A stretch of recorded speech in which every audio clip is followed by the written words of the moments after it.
everyone, Aisha here. So today I wanted to talk about the topic, should you include child support in your monthly budget as a single mom? And the reason why I wanted to address this is because some of the stuff that's going on in the news right now regarding Hunter Biden's child support case. Hunter Biden just recently went through child support litigation and everything for his youngest daughter. What's interesting as well is that the New York Times ended up calling out the president for denying this girl and not really claiming her as his granddaughter. And so the New York Times had an article about, no, Mr. President, you have seven grandkids, not six. So don't deny the youngest, right? But that is a whole another topic, which I'm not going to talk about today. But within this whole thing is that Hunter Biden was originally supposed to be paying $20,000 per month for this girl. And so then he ended up petitioning the judge to get it reduced down. And so what is thought to be within the final settlement is it went from $20,000 to $5,000 per month. The other piece of that is the little girl is unable to take the last name Biden, but effectively, the child support case went from 20,000 to 5.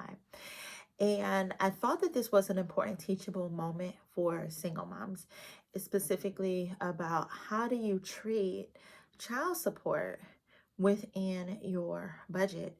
And so one of the things that I like to recommend is that as a single mom, a child support should be treated as an extra and not as guaranteed income to you. So what I think that you should do is that when you focus on your income should be the amount that you make and that you bring into the household, and basing your household expenses and your household management on that. Why is that? Because if you do your income plus your child support, then you're effectively handing over control of your household finances to someone who is no longer with you. And for some people, it works out fine. But I've seen enough not good stories to really want to raise awareness that as much as possible, your household, all of your expenses and everything that it takes to manage your household, what you need for your kids, it should really be based upon your income. And I've seen cases, and I've talked to women, and of course, like I know a number of women who everything is fine. There is no issues, there's no controversy, everything works normal.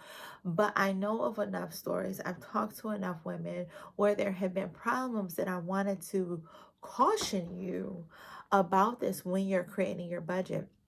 Because just like this lady, right? If she would have budgeted in like this $20,000 a month coming in and then it dropped down to 5, this will cause her to have to change a lot of things within her own household, right? And I know many people are not working with that level of child support, but I've seen stories just and honestly recently where someone said she was getting $500 a month, but then it was coming in at 100. I know stories of women who it was supposed to be a certain amount and then it was less or it was late, right? And some of these women actually factored this into their household budget. So when the child support money came in late, they were unable to pay their bills on time and they were the ones getting penalized. For some of these women, when the child support came in less than what it was supposed to, they were unable to pay their bills at all. And it was triggering a financial domino effect within their household.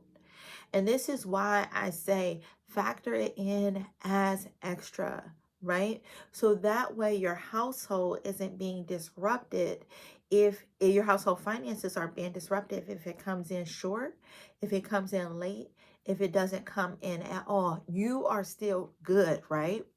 And so if the when the money comes in or if it comes in, then treat it as an extra. So maybe put it in the bank, right? Maybe use some of it to do additional extracurricular activities for your kids.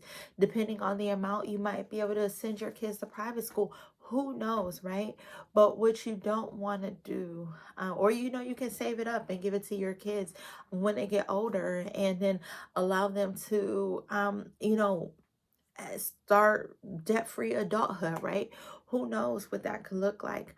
But like I said, I want to caution you to not base your household finances on the child support coming in as guaranteed. So when you budget and you have that income line should be what you make. And then everything should be, your expenses and everything should be able to be covered by your own income. So that way you're not relying on someone else to manage, to give them control over your finances. And I know that sounds strong. They're like, hey, wait, is that really giving someone control over your finances?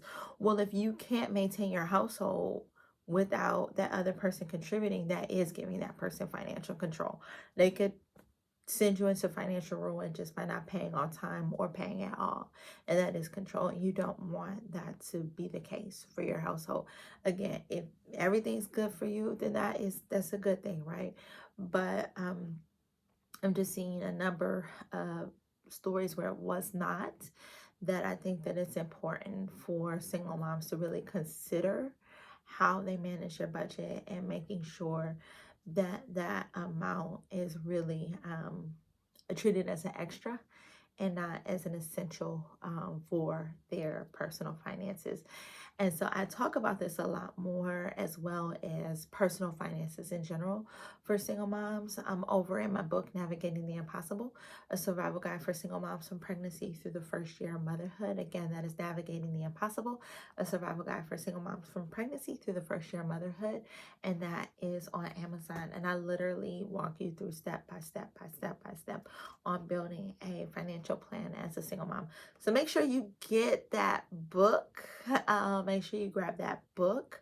And like this video, love it, share it with a friend, subscribe, and leave a comment to let me know how this helps you. Alrighty.